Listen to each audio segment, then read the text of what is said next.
Hey folks, Jerry Stevenson, Chief Redneck in charge of the Redneck BBQ Lab, McGee's Crossroad in Benson, North Carolina.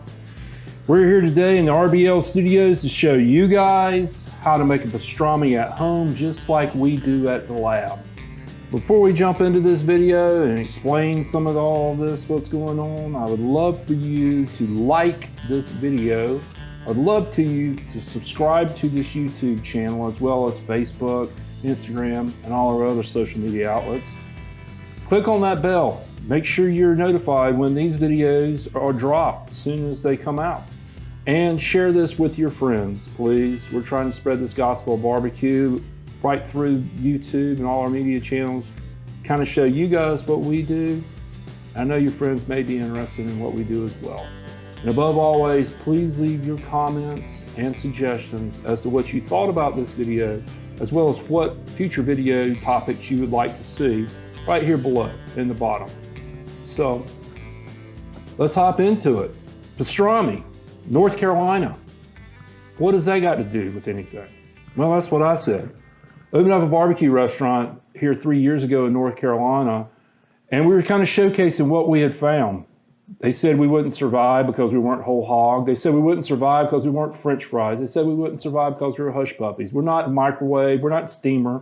We're about fresh food, prepared daily, using whole cuts of meat like this to make something for you guys that's special.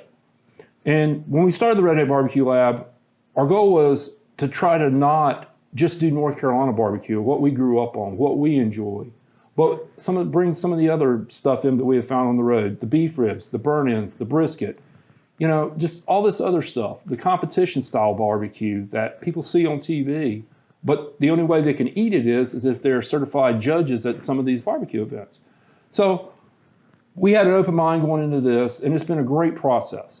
And along the way, we've learned a lot of things. And one of the things that we learned here that we're going to show you guys today is pastrami. Now, at first, I had no clue what pastrami was. I had eaten this deli thing that came out of the case. It wasn't boar's head pastrami. It tasted to me like boiled ham with cloves and allspice in it. It was just this funky combination of this bologna that I was like, why do people like it? And then fast forward, a few years back, we had somebody from up north bring some pastrami to us and say, here, try this. And I had it, and it was this delicate meat with this collagen in it that had this spice, had this flavor, it had this smoke, and I said, that's barbecue. I get it. So it was that bite of meat that kind of got us on track to do this pastrami. So we sat down, and there was no recipe. So we worked 6 months on our recipe. We ruined a lot of briskets. I mean, a lot of briskets trying to get our process down. And in the end, we came up with something that not only we like, but our customers who grew up on this pastrami, much like I have on whole hog in North Carolina, they enjoyed. As a matter of fact, they look forward to. You know, we do it once a week, just on Sundays, but they're the ones that call us on Saturdays saying, hey, we want 2, 3, 4 pounds of this. And God bless you guys for showing me this, because this is another barbecue, like I said, that's just kind of opened our eyes up, and we're something we enjoy. So now, I'm going to get done talking and get into this about how we make the pastrami at the lab so you guys can make it at home. We'll forewarn you, this process takes about 3 weeks to do. It's a long process, but it's well worth it. The product that you get at the end is well worth the time and the effort spent in doing it. So the very first thing at the lab, we tried different kinds of beef. A lot of the pastrami that comes from, say, New York deli, like I guess Katz or Carnegie's, is the belly part of it, what they call the navel, the beef navel part. We found out that that was a little bit too rich, too buttery, too fatty. It was just too much. So we went to what we knew was the brisket. And the brisket that we have here before you is a whole packer brisket. And it's this part that's found on the cow right here. It's the chest, lower neck area. And this is the brisket. And if you guys have seen our how to make a beef brisket video at the lab, which I hope's right up here and you guys can click on or go and look at it later, you'll know how we break down this whole brisket into 2 separate pieces, sort of, to make what we serve as slices. And then the other muscle, the secondary muscle, we turn into burn-ins, which is another video, hopefully, that you guys may have seen. And if you haven't, you will be able to find it on that YouTube channel I keep pointing at. It's like I'm not asking for God's help right now. I know how to ruin briskets. He showed me the way on that. Now it's time for me to show you guys how to break down this brisket. So, first thing is let's describe what this is. This brisket is comprised of two different muscles. We have the top. This is the primary. It's called the flat or the dry. It's really not that dry if you cook it right. The flat or the dry or the lean brisket, and underneath we've got what's called the point, the secondary muscle. The grain kind of runs this way. It's got a lot more collagen. It's got a lot more fat in it. The texture's a lot different. It's also referred to as wet brisket because of this. So we've got the grain of this muscle running this way and the grain running that way. So what we're going to do is we're going to trim this up, separate it into two pieces, which hopefully I can show you guys how to do without too much pain or confusion. First thing we want to do is remove this part right here that you guys can see. This part right here is basically tallow. It's not fat. It's like what was used to make candles back in the day. And the reason you can tell it's tallow is it's very hard. It's not pliable like fat is. It's very tough, very rigid. Makes good candles, but really doesn't make really appetizing food. So first thing we do is we remove the that decal, that piece of hard fat right there. And you can kind of see already what we're talking about right here. If you look on the overhead, you see how the grain of this meat runs this way.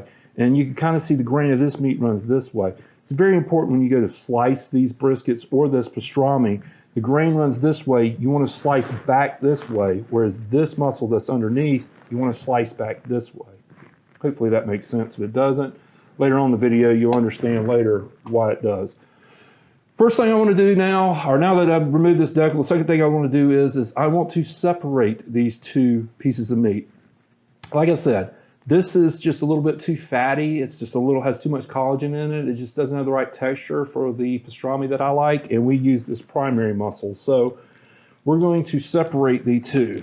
And hold this kind of knife as this kind of looks like the Jack the Ripper hold. I don't know if they teach this at Culinary Institute of America, but they probably teach this at Basic Butchering. Reason I hold this like this is I'm less inclined to cut towards me and I'm cutting away from me. It's not that I'm trying to look super cool and try to hold my gun to the side or anything like that. I'm trying to not cut my hands any more than they have been cut. Besides ruining meat, I am great at cutting my hands. So, you know, probably that's someone trying to tell me that I probably need to invest in a good cutting glove, which you can find out on the market. It's one of the things that may make a nice Father's Day or Mother's Day gift for someone is a good cutting glove to keep them from going to the emergency room. This is that secondary, this is the primary that we had just talked about. This is a lot of that hard fat. This is soft fat. You can kind of look and see. This, you can kind of see it's hard. and hopefully that you'll understand when you guys go to do this. So I want to go ahead and remove that hard fat off of this brisket. I try to keep just a little bit on there. A little bit's all right. Try not to keep a whole lot.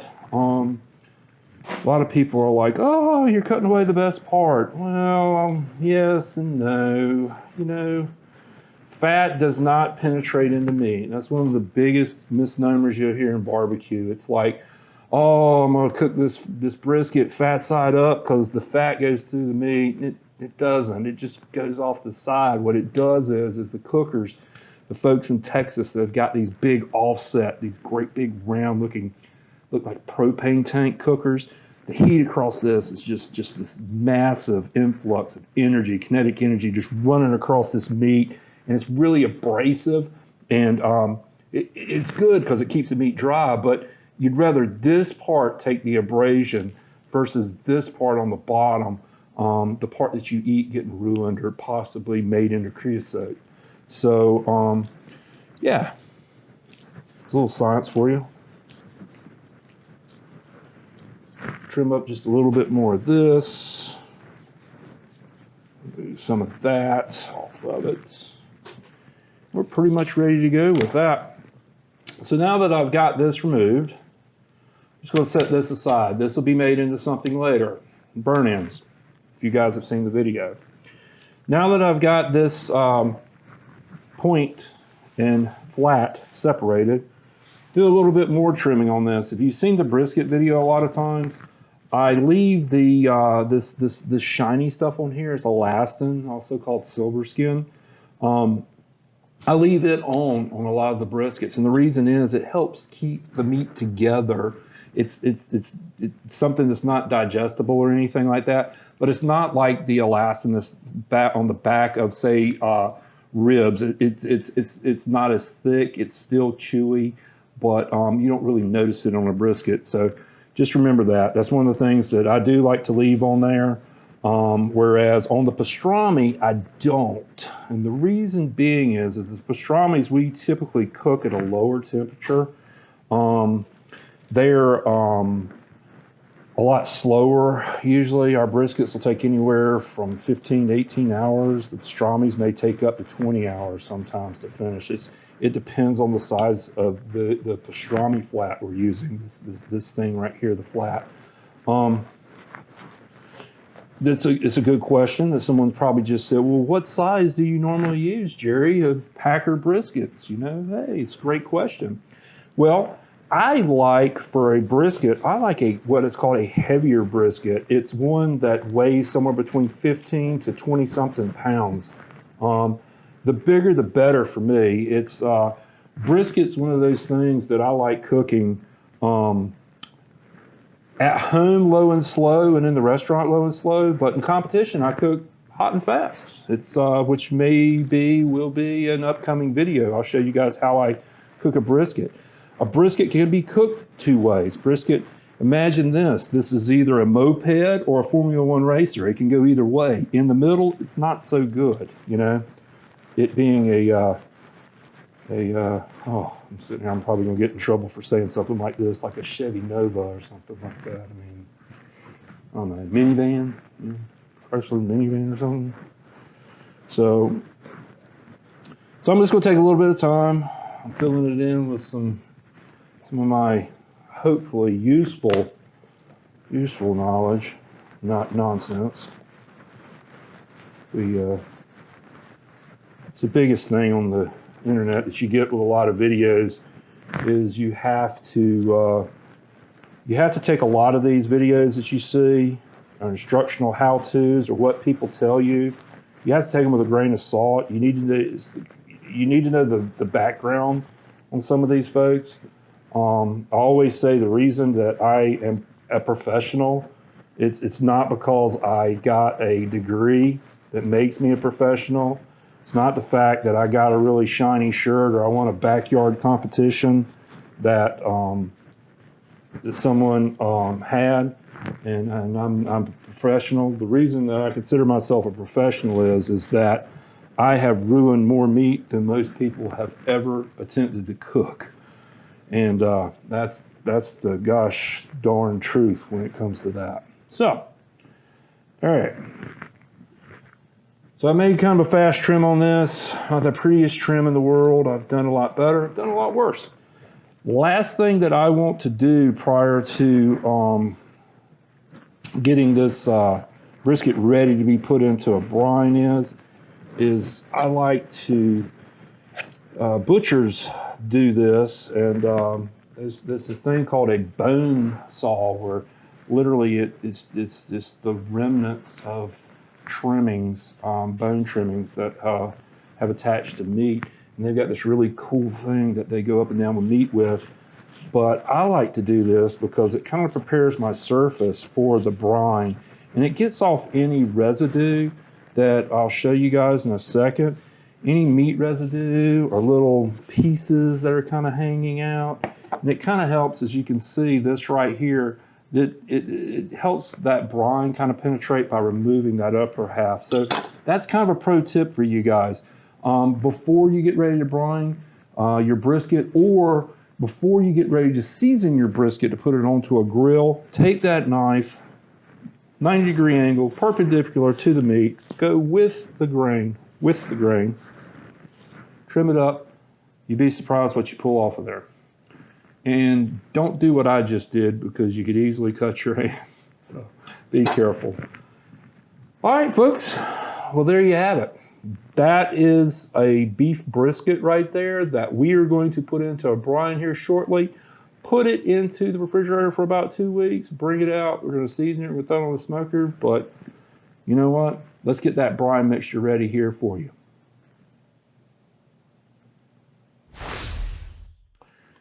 We're back. We've got this thing finally trimmed up. I've gone in there, I've scraped it up really good. And now the next step, what I want to do is I want to get this brisket flat into a bag with some water and some spices to make our brine. So you're going to need a pretty big bag for this. This brisket right here flat, this is a pretty big one. It's probably about 6 or 7 pounds. Fortunately, I've got a big bag to put it into. Go ahead and rustle it on in there. Get it down in there. First thing I want to do is I want to put 1 gallon of water into the bag.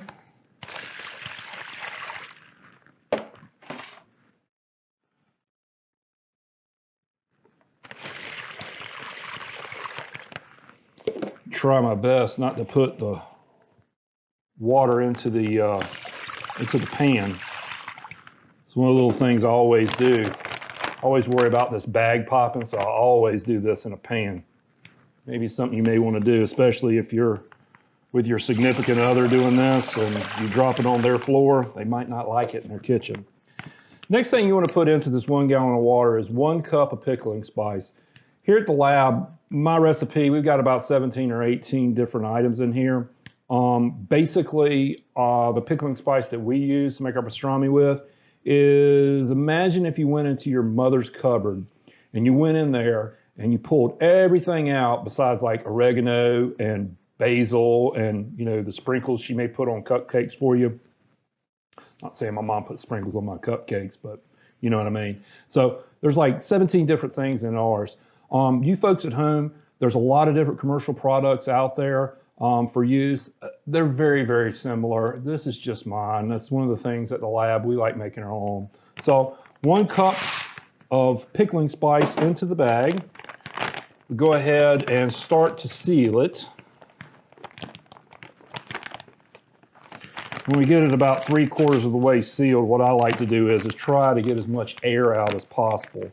Kind of just push down on this bag, and this may be the point where, well, this pan right here may come to your rescue, because sometimes, a lot of times, I'll actually push the water out. But it's like this time we got lucky. So once I've got this in here, I kind of agitate it up just a little bit.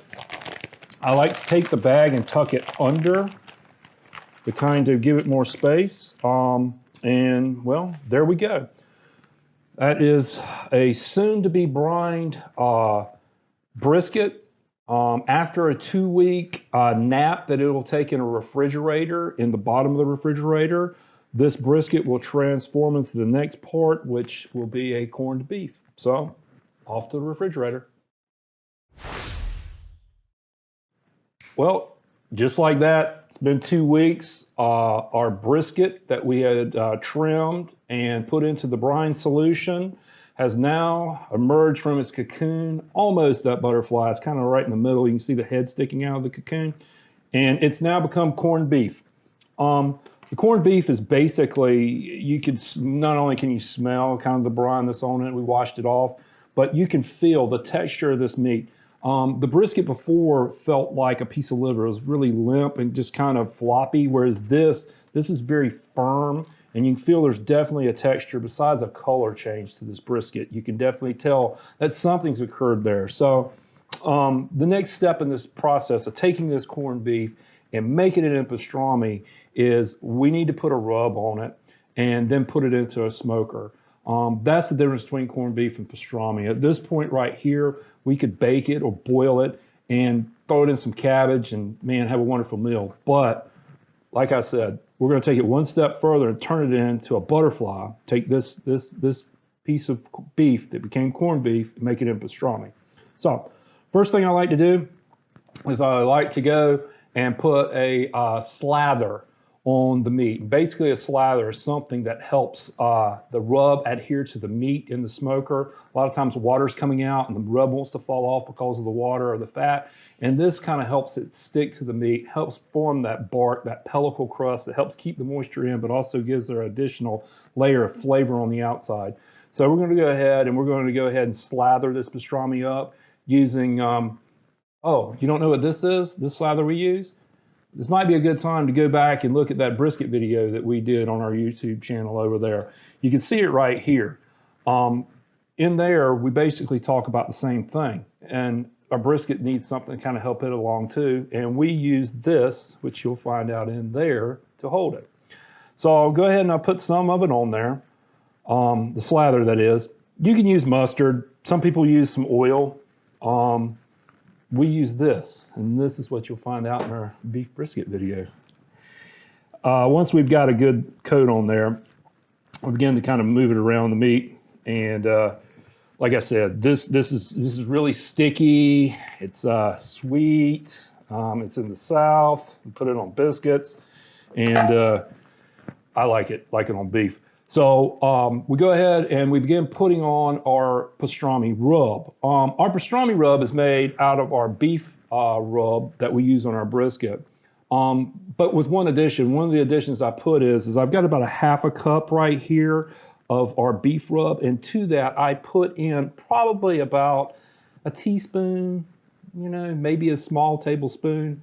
I'm one of these people, I learned how to cook from my mother, and my mother says that's about what you want to put in it, about that much salt, about that much sugar. And I put about a teaspoon, maybe a little bit more coriander. You can always taste it, add more if you want to, and even more you can add it at the end when this is cooked. But anyway, beef rib, a little bit of coriander, and go ahead and rub this corned beef up. I do give this a pretty heavy coat. My briskets, and pastrami, I give a heavy coat to because there's not a whole lot of surface area that you're going to be biting into. Whereas like a beef rub or a beef rib, there's a lot of surface area, a lot of rub. A lot of times you'll get a big mouthful. There's a very small surface area because we're slicing it. And you want to make sure that there's enough there to give you that salty, that peppery, that coriander pastrami tasting rub when you go in to bite it. So once we got this rub on here, I give it a light pat, and then I'm gonna let it sit for approximately about an hour. Basically what's gonna happen is you can always see some of the little reactions starting here to occur is that some of the salt will get drawn into the meat. The meat is like a lot of spaghetti in here. Imagine a lot of spaghetti strands, and there's a lot of connective tissue and fiber in there. And there's some proteins in there that will kind of come out as the salt comes in, and it'll start to form this nice little, it's basically this slather, this sticky mess on the outside, and that sticky mess, through the magic of heat and smoke, that's what becomes our bark later on. So it's a very important step. Prior to putting this into a smoker, let it sit out. It won't spoil in your 72-degree home. However, if you put it on the hood of your pickup truck in the middle of July in Texas, you may have an issue. So anyway, I'm gonna let this sit for about an hour. I'm gonna get that smoker going, get a nice good fire going in there, some nice clean smoke, and then I'm gonna come back in an hour and I'm gonna grab this thing and I'm gonna put it in the smoker. Hope you guys join me.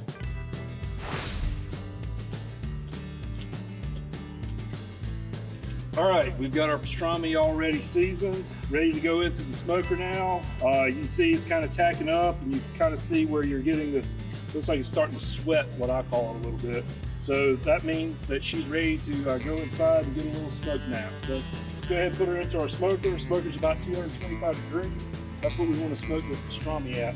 Probably somewhere between 15 and 18 hours is probably what it will take. Unfortunately, there's no set science to this. It's a piece of meat, and every piece of meat is different. So let's go ahead and get her on.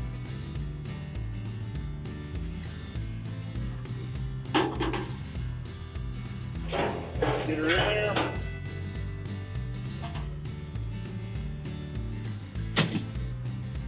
See you in about 15 hours. All right, we're back. It's been about 16 hours. We checked on this pastrami at about hour 15. It was just a little bit tight. And by tight, I meant when I push this probe in that I'm using right now, and you don't have to have a fancy thermometer or anything like that. You can use an ice pick, needle, or anything.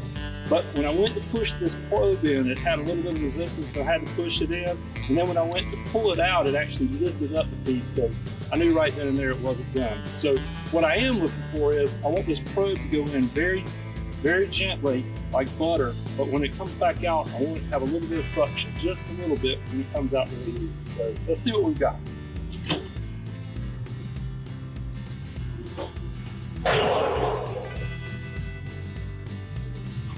Oh yeah, this pastrami's looking good. Goes in really easily, comes out same way. Yep. I'd say this one's done.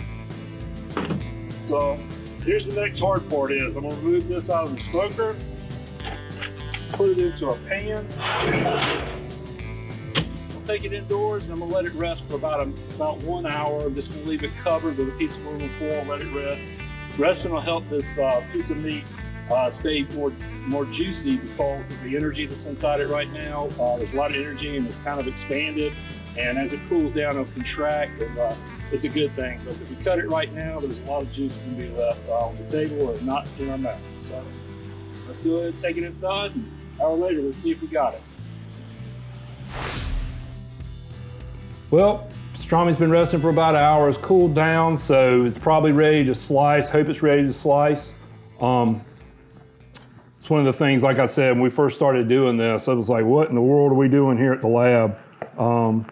Because I never really eaten pastrami, but I tell you what, over the years, one thing I have learned is by just going out there and finding some of these different foods and trying the way that different methods that people cook and listening to like what they like and keeping an open mind, I've come to find out that there's some outstanding things out there food-wise that we've all yet to discover. And this is one of those things that I truly have been happy about discovering here in the past year or so at the lab. Not only does this make just an excellent thing to eat right now, I'm salivating just smelling this. You can smell the pastrami brine and the smoke and the pepper, but I love this the next day. Cold over some potatoes, sweet potatoes, with an egg on top of it. There's nothing better in a bowl on a cold like winter day in North Carolina to me, even though this is not a typical North Carolina meal. But can't stand it any longer. This is one of those times you feel bad for the video guys over there because they have to watch me as well as you guys have to watch me eat this. But man, this smells so good.